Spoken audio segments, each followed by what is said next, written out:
حضرت مغیرہ بن شعبہ رضی اللہ تعالیٰ عنہ کا ذکر آپ نے کیا نا. اچھا تھوڑا سا میں یہ چاہوں گا کہ ہمارے ناظرین کو آپ نے تو ظاہر نچوڑ نکالا ہے اس پورے واقعے کا. تو اب تبری جو ہے نا انہوں نے تو حضرت مغیرہ بن شعبہ پہ سارا الزام ڈالا ہے نا اس میں کہ حضرت مغیرہ بن شعبہ ہی پچھلے یعنی یزید کو منتخب کرنے سے 4-5 سال پہلے حضرت یعنی ان کے مطابق کہ حضرت امیر معاویہ بڑے سوچ رہے تھے کہ میں کیا کروں اس کو منتخب کروں نہ کروں. پھر حضرت مغیرہ بن شعبہ وہاں پہ جاتے تھے, ان کو مشورہ دیتے تھے, اور دراصل یعنی اللہ معاف کرے ناؤذ باللہ میں تو یہ نہیں سوچ سکتا کہ دراصل ان کو اپنی جو ان کے پاس عہدہ تھا وہ اس کو کنٹینیو کرنا چاہتے تھے, ٹھیک ہے نا. تو انہوں نے اس لیے یزید کی حمایت کی کہ جی وہ رہیں گے تو بنو امیہ میں ہی سلسلہ چلے گا تو میں برقرار. تو یہ کتنی بڑا الزام ہے. تو تھوڑا سا مورخین کے حوالے سے بھی جاتے اور اس بات کو بھی کاؤنٹر کر دیں کہ اس بات کو میں بڑے مضبوط طریقے سے کاؤنٹر کروں گا. یہ جو بات میں نے کی کہ عقلی احتمالات آپ بہت سارے اس میں لڑا سکتے ہیں اور اپنی ذہن رسائی اور نکتہ چینی کے ساری حدیں آپ پار کر سکتے ہیں, لیکن مغیرہ ابن شعبہ بھی صحابی ہے, حضرت معاویہ بھی صحابی ہے, حضرت ابن عمر بھی صحابی, حضرت حسین بھی صحابی. تو ان صحابہ کے بارے میں ہم کوئی ایسی توجیہ نہیں کر سکتے جو ان کے شائع نشان نہ ہو, جو دین سے بغاوت پر مشتمل ہو, مسلمانوں کو نقصان پہنچانے پر مشتمل ہو, ذاتی مفاد پرستی پر مشتمل ہو. تو ہم اس وجہ سے ان تمام فاسد تعویلات توجیہات کو رد کریں گے کہ یہ قرآن کے خلاف. صحیح, ٹھیک ہے. قرآن ایسے 2 نمبر لوگوں کے بارے میں اتنی بڑی بڑی بشارتیں سناتے ہیں, یار یہ کوئی ماننے کی بات ہے کہ حضرت مغیرہ نے اپنے چند دن کی حکومت بچانے کے لیے مسلمانوں میں اتنا بڑا فتنہ برپا کیا. تو یہ اپنے اوپر قیاس کرتے ہوئے یا دنیا کے عام حکمرانوں پر قیاس کرتے ہوئے معقل کے گھوڑے دوڑاتے ہیں اور احتمالات نکالتے ہیں. جزاکم اللہ. اچھا حضرت حسین رضی اللہ عنہ کو اقدام جو تھا ظاہر ہے یہ شروع تو تبھی سے ہوا, کربلا تو بعد میں ہوتا ہے, شروع تو وہیں سے ہو گیا تھا جب انہوں نے تسلیم نہیں کیا حضرت یعنی معاویہ کے بعد یزید کی حکمرانی کو, اور وہاں سے سارا سلسلہ.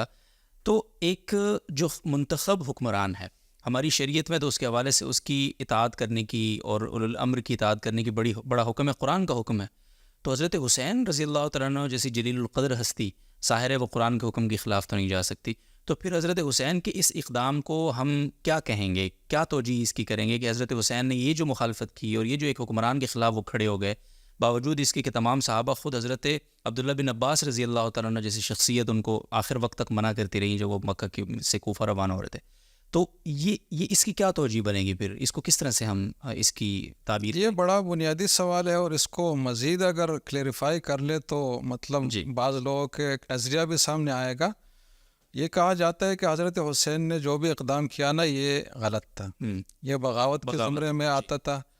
اور چلے یزید کو ہم نے تسلیم کر لیا کہ ان سے بہت کم تر تھا, ہر لحاظ سے شرابی بھی تھا, فاسق بھی تھا, جیسے کہ آج کل ہمارے حکمران ہیں جو سب کچھ کرتے ہیں.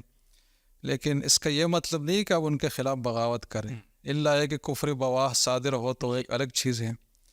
تو یزید سے اس وقت تک کوئی کفر بواہ تو صادر نہیں ہوا تھا. تو حضرت حسین نے بہرحال جو کچھ بھی کیا, جتنی بھی ہم ان کو عظیم اور نیک تصور کرے, لیکن عمل تو انہوں نے بغاوت کا کیا, اور بغاوت کی سزا یہ ہے کہ ایسے آدمی کو قتل کیا جائے. صحیح. جیسے کہ حدیث میں ہے کہ جو مسلمانوں میں تفرقہ ڈالے, بغاوت کرے, تو فقتلوہ کائنا من کان, کہ اس کو مارو جو بھی آدمی ہو, جتنی بھی بڑی ہستی ہو. تو بعض لوگ ایسے ہیں جو یہ نظریہ رکھتے ہیں, لیکن ہم جو تحقیق کے نتیجے میں پہنچے ہیں تو یہ بالکل غلط نظریہ ہے. صحیح. اور حضرت حسین کا اقدام بالکل لیجیٹیمیٹ تھا, شرعی اصول کے مطابق تھا. اصل میں اس کے پیچھے پس منظر یہ ہے کہ اسلام میں جو خلیفہ بننے کے میتھڈز ہے, طریقے ہیں, تو وہ 4 طریقے ہیں. ایک تو یہ ہے کہ پچھلا خلیفہ آگے والے کو منتخب کرے بغیر کسی مشورے کے. صحیح ہے.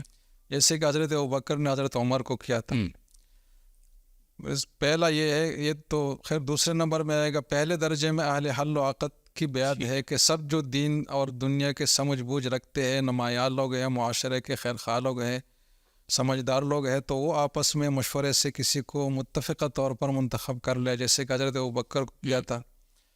گزشتہ خلیفہ کسی کو منتخب بھی نہ کرے, لیکن بالکل کھلا ڈلا ماحول بھی نہ چھوڑے, بلکہ چند لوگوں کو شورا منتخب کر کے کہے کہ بھائی آپ لوگوں نے ہی فیصلہ کرنا ہے, جیسے کہ حضرت عمر نے کیا تھا. پھر حضرت عثمان کی خلافت قائم ہوئی.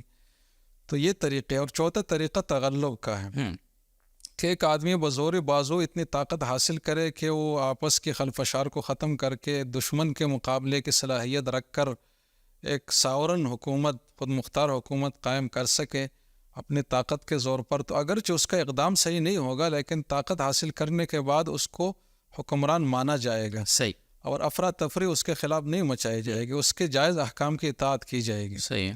تو ایک چیز کی شروع بعض اوقات غلط ہوتی ہے لیکن بعد میں جب وہ ہو جاتی ہے تو شریعت اس کو ایک حیثیت دیتی ہے. یہاں بھی بڑی مصلحت مقدم ہے. اگر آپ آخر تک اس کے خلاف لڑنے کی اجازت دے دے تو پھر تو کوئی نظام قائم ہی نہیں ہوگا ایسی صورت میں. اب اس میں جو پہلا اصول ہے کہ پچھلا والا خلیفہ منتخب کرے اگلے کو، تو یہ طریقہ بھی ایک طریقہ ہے، لیکن اس میں ایک اضافی بات تھی کہ اگر ان کی آپس میں خونی رشتہ داری ہو، خون کا رشتہ ہو، جیسے کہ باپ بیٹے والی بات ہے، بھائی بھائی والی بات ہے، تو اس میں محض منتخب کرنے سے وہ خلیفہ نہیں بنے گا، بلکہ اس کے باوجود بھی اہل حل و عقد کی بیعت اور مشورہ اس کے لیے ضروری ہوگا. تو یزید کا انتخاب تو ہوا تھا لیکن 200 صحابہ کرام میں سے چند ہی نے بیعت کی ہوگی، اکثر نے نہیں کی تھی. اور یہاں آپ حضرت معاویہ کے اس کو داد دے کہ انہوں نے کوئی اصرار بھی نہیں کیا کسی صحابی پر.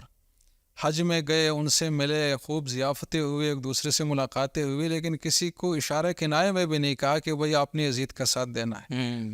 بس حضرت معاویہ نے سمجھ لیا، وہی جو بات میں نے عرض کی کہ انارکی کے مقابلے میں ایک مستحکم نظام چھوڑ کے جا رہا ہوں جس میں کم سے کم مفاسد ہے، باقی آگے والے لوگ دیکھیں گے، اگر ان کو سمجھ آ گئی بات تو اختیار کریں گے، نہیں آئی تو میری ذمہ داری پوری ہو جائے گی. ٹھیک. تو صحابہ پر انہوں نے اصرار بھی نہیں کیا، جبر بھی نہیں کیا. یزید نے بعد میں تو کیا لیکن خود حضرت معاویہ نے نہیں کیا، ورنہ اگر وہ کر سکتے تو شاید کرنا چاہتے تو کر بھی سکتے تھے، اس لیے کہ صحابیت کی شان تھی ان کے پاس اور ساری چیزیں تھی، لیکن انہوں نے اپنے اس منصب کو استعمال نہیں کیا کیونکہ وہ اللہ ہی کے لیے سب کچھ کر رہے تھے. تو کچھ چیزیں ان کے اجتہاد پر چھوڑ لی حضرت معاویہ نے کہ بعد میں اگر یہ لوگ مناسب سمجھ لے تو کر لیں گے. صحیح ہے. تو بہرحال بات یہ چل رہی تھی کہ اہل حل و عقد کی بیعت ہوئی نہیں تھی، تو یزید کی جو خلافت تھی وہ شرعی خلافت نہیں بنی تھی اس وقت تک. صحیح ہے. تو لہٰذا اس کے خلاف کوشش کی جا سکتی تھی. پھر کوئی سوال کرے گا کہ چلو کوشش کی جا سکتی تھی تو حضرت حسین کو کیا چاہت تھی بادشاہ بننے کی، خلیفہ بننے کی؟ آرام سے بیٹھ جاتے، اللہ اللہ کرتے. تو جیسے کہ کچھ لوگ، تو یہ بھی ایک غلط بات ہے. اصل حقیقی صورتحال یہ تھی کہ حضرت حسین یہی کرنا چاہتے تھے، لیکن کوفہ سے اور عراق سے بہت بڑے پیمانے پر لوگوں کا مطالبہ ان سے شروع ہوا کہ ابھی حضرت معاویہ چلے گئے ہیں اور یزید کی آمد ہے، لیکن یہ کہ وہ خلیفہ بنے نہیں ہے. دیکھو لوگ بھی سمجھ رہے تھے کہ خلافت اس کے مستحکم نہیں ہوئی، تو آپ آ جائے، ہم آپ کے ہاتھ پہ بیعت کے لیے تیار ہیں اور آپ ہی اس منصب کے حقدار ہیں، اور اگر آپ یہ نہیں سنبھالیں گے تو یہ نااہل ہاتھوں میں چلا جائے گا اور اس کی ذمہ داری آپ کے اوپر ہوگی. تو حضرت حسین نے اپنے ایک شرعی ذمہ داری سمجھ لی. صحیح. کہ بھائی میں اگر نہیں جاؤں گا اور اسلام کو کوئی نقصان ہوگا اور میں ایک چیز کو رفع دفع کر سکتا ہوں، ایک خلا کو میں پر کر سکتا ہوں، پھر بھی میں نہیں کر رہا تو میں قصوروار ہوں گا. کیونکہ وہ مطالبہ وہ سمجھ رہے تھے کہ جنوین مطالبہ ہے. 8,000 یا 80,000 لوگ تو بڑی تعداد تھی.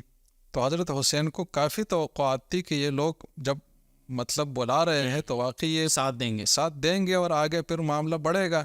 اور اگر ایسا ہوتا تو صورتحال کچھ اور ہوتی، لیکن بعد میں انہی لوگوں نے دغا دیا. اور یہ بھی وہ بات تھی جو میں نے عرض کر لی کہ جو تسلسل چلا رہا تھا، ادھر حضرت حسین کو دھوکے سے بلا کر پھر وہ پیچھے ہٹ گئے تھے. کون لوگ ہو سکتے ہیں؟ اور ایسے لوگ 1-2 دن میں تیار نہیں ہوتے. یہ تسلسل جو صدیوں سے سازشوں کا چلا رہا ہوتا ہے اس میں ایسے لوگ ہوتے ہیں. تو بہرحال حضرت حسین کا جو اقدام تھا وہ کوئی ذاتی سیادت وجاہت حاصل کرنے کے لیے بھی نہیں تھا، ایک شرعی ذمہ داری تھی، اور شرعی ذمہ داری کے بعد اسباب بھی تھے ان کے پاس. مزید یہ ہے کہ حضرت حسین نے کوئی ایسا اندھادھند اقدام بھی نہیں کیا کہ ویسے مطلب بلا بصیرت کوئی فیصلہ اور اقدام کرے اور آگے مستقبل کو سوچے نہیں. جتنی احتیاط ان سے ہو سکتی تھی وہ کر لی.